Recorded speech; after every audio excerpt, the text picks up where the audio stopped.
Sa mundo ng basketball, madalas nating hangaan ang mga pinakamabilis, pinakamalakas at pinakakompleto.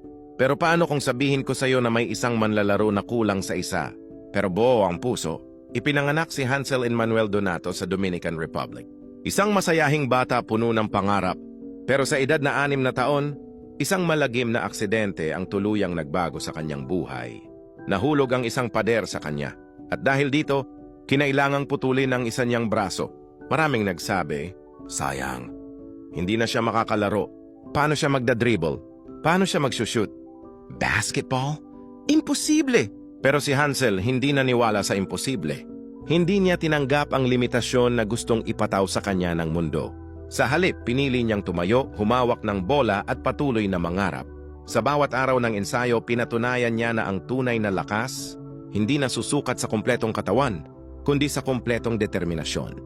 Naglaro siya sa high school sa Amerika at agad napansin ng buong mundo ang kanyang viral highlights. Dribbling ng mabilis, step-back jumpers, alley-oop dunks gamit lang isang kamay. Oo, isang kamay lang, pero sobra-sobra ang galing. Hindi lang siya pinapanood, iniidolo na rin siya.